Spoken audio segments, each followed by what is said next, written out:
क्या आप जानते हैं कि 40 के बाद महिलाओं के अंदर हार्मोन इम्बैलेंस होने की वजह से या फिर ये कहूँ कि हार्मोन घटने की वजह से बॉडी में बहुत सारे चेंजेस देखने को मिलते हैं। तो अगर आप अपनी डाइट सही नहीं रखेंगे तो आपको बहुत ज्यादा थकान रहने लगेगी, आपके जो हार्मोन है वो इम्बैलेंस रहेंगे, आपकी जो हड्डियां हैं वो कमजोर होने लगेंगी। तो आज इस वीडियो में हम बात करेंगे कि अगर आपकी एज 40 या फिर 40 से ज्यादा है तो आपको अपनी डाइट में कौन कौन सी चीजें शामिल करने की बहुत ज्यादा जरूरत है, और उसी के साथ साथ में मैं आपको बताऊंगी आयुर्वेदिक सप्लीमेंट्स के बारे में जो कि आपको 40 के बाद में जरूर ऐड करने चाहिए। हेलो एवरीवन, मैं हूं doctor Shivani, your Ayurvedic gynaecologist. सबसे पहले हम बात करते हैं कि 40 के बाद में आपकी बॉडी में इतने ज्यादा चेंजेस देखने को क्यों मिलते हैं। तो सबसे पहले जो आपकी ओवरी है उसमें से एग खत्म हो रहे होते हैं। एग खत्म होने की वजह से जो आपकी बॉडी में एस्ट्रोजन हार्मोन बन रहा होता है उसका जो लेवल है वो धीरे धीरे घटने लगता है। एस्ट्रोजन हार्मोन की कमी होने की वजह से आपकी बॉडी में बहुत सारे चेंजेस देखने को मिलते हैं। सबसे पहले एस्ट्रोजन हार्मोन कम होने की वजह से उसका डायरेक्टली इफेक्ट पड़ता है आपकी बोन हेल्थ पर, क्योंकि आपका कैल्शियम बनने की वजह कहीं ना कहीं एस्ट्रोजन हार्मोन भी है। तो इसीलिए जब एस्ट्रोजन हार्मोन कम होता है तो आपकी बॉडी में जो कैल्शियम है वो भी कम बनने लगता है और उसकी वजह से जो आपकी हड्डियां हैं वो कमजोर होने लगती हैं। सेकंड, आपका इफेक्ट पड़ता है आपके त्वचा के ऊपर, आपके स्किन के ऊपर। जो आपकी स्किन का लस्टर है वो धीरे धीरे कम होने लगता है, जो स्किन है वो ड्राई होने लगती है। थर्ड इफेक्ट पड़ता है आपके हेयर के ऊपर। हेयर भी धीरे धीरे रूखे होने लगते हैं, बेजान होने लगते हैं। फोर्थ जो इफेक्ट पड़ता है वो पड़ता है आपके मेटाबॉलिज्म के ऊपर, यानी कि जो आपका डाइजेस्टिव फायर है, जो आपकी अग्नि है वो भी धीमी पड़ जाती है, जो पाचन है वो सही से नहीं हो पाता है। उसी के साथ साथ में वेजाइनल ड्राइनेस की प्रॉब्लम बढ़ जाती है। लॉस ऑफ लिबिडो यानी कि सेक्सुअल एक्टिविटी में कोई भी इंटरेस्ट ना होना, इस तरह की चीजें आपके साथ होने लगती हैं। उसी के साथ साथ में कभी कभी आपको हॉट फ्लैशेस भी दिखाई दे सकते हैं। तो अगेन ये भी बॉडी में एस्ट्रोजन हार्मोन कम होने की वजह से हो रहा होता है। सबसे पहले हम बात करते हैं डाइट की, कि डाइट में आपको क्या क्या चीजें ऐड करनी है। तो डाइट में यहाँ पर सबसे पहले आपको ऐड करने हैं फाइटोएस्ट्रोजन। अब यहाँ पे मैं आपको बताऊंगी किन किन चीजों में फाइटोएस्ट्रोजन ज्यादा रहता है। तो उसमें आपको ऐड करना है सोया। सेकंड, अलसी। अलसी के जो बीज हैं जिसको फ्लैक्सीड भी बोलते हैं, वो आप डेली 1 टेबलस्पून जो फ्लैक्सीड है वो आप ले सकते हैं। थर्ड आता है तिल के बीज। काला तिल या फिर सफेद तिल, वो आपको जरूर ऐड करने हैं, चाहे वो आप चटनी की फॉर्म में ले सकते हैं या फिर उनके लड्डू बना के ले सकते हैं। चौथा आता है काला चना। उसमें भी फाइटोएस्ट्रोजेंस रहते हैं, तो वो भी आपको अपनी डाइट में जरूर ऐड करना है, चाहे वो आप सब्जी की फॉर्म में ले सकते हैं या फिर डेली उसको अच्छे से बॉईल करके ले सकते हैं। अगर हम यहाँ पे सब्जियों की बात करें कि इसमें फाइटोएस्ट्रोजन ज्यादा रहता है, तो वो है ब्रोकली, कॉलीफ्लावर यानी कि फूल गोभी, पत्ता गोभी, बीन्स जितनी भी रहती हैं, इन सब में जो फाइटोएस्ट्रोजन है वो ज्यादा रहता है। फ्रूट्स की अगर हम बात करें तो फ्रूट्स में आपको इंक्लूड करना है एप्पल, पपाया, बेरीज जितनी भी रहती हैं वो आपको जरूर ऐड करनी है। सेकंड जो आपको अपनी डाइट में इंक्लूड करना है वो करना है calcium and vitamin D rich food. तो यहाँ पे आपको ऐड करने हैं मिल्क एंड मिल्क प्रोडक्ट। तो आप यहाँ पे दूध ले सकते हैं, पनीर ले सकते हैं, टोफू ले सकते हैं, सोया मिल्क आप ले सकते हैं, और आपको इंक्लूड करने हैं dry fruits also. Dry fruits में जैसे कि बादाम है वो आपको इंक्लूड करना है, अखरोट इंक्लूड करना है, मखाने आप ले सकते हैं।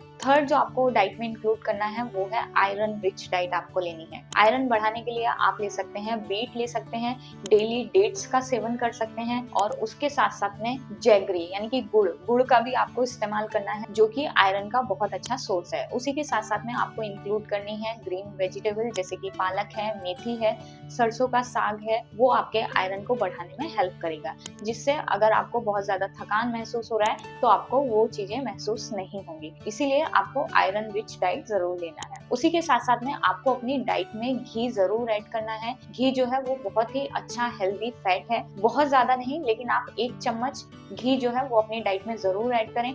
वो आपके मेटाबॉलिज्म को सही रखने में मदद करेगा, आपके डाइजेशन को इम्प्रूव करने में मदद करेगा। तो इस तरह की डाइट आपको डेली बेसिस पे लेनी है। प्रोटीन आपको जरूर ऐड करना है। प्रोटीन में आप अंडा ले सकते हैं, दालें ले सकते हैं, राजमा है, वो आप अपनी डाइट में इंक्लूड करना है। अब हम बात करते हैं कि कौन कौन से आयुर्वेदिक सप्लीमेंट्स हैं जो कि आपको ऐड करने चाहिए। तो सबसे पहले मैं बात करूंगी दशमूल कषाय या फिर दशमूला अरिष्ट। ये जो ड्रग है वो आपके वात दोष को बैलेंस करने में हेल्प करता है। इट मीन्स आपको जैसे भी स्किन में ड्राइनेस हो रहा है या फिर आपको पेन वगैरह की कंप्लेन है तो इसमें बहुत अच्छे से मदद करेगा। तो आपको दशमूल कषाय या फिर दशमूल अरिष्ट आपको जरूर ऐड करना है। सेकंड है शतावरी। शतावरी पाउडर फॉर्म में ले सकते हैं, शतावरी घी फॉर्म में ले सकते हैं या फिर शतावरी टैबलेट फॉर्म में ले सकते हैं। तो तो अगर आप टैबलेट ले रहे हैं तो 2-2 टैबलेट आपको खाना खाने के बाद लेना है। अगर पाउडर ले रहे हैं तो 1-1 चम्मच लेना है, और अगर घी ले रहे हैं तो घी भी 1-1 चम्मच आपको दूध के साथ में लेना है। ये आपके एस्ट्रोजन लेवल को बढ़ाने में हेल्प करता है। उसकी वजह से जो आपको प्रॉब्लम हो रही होती है, जिसकी वजाइनल ड्राइनेस है,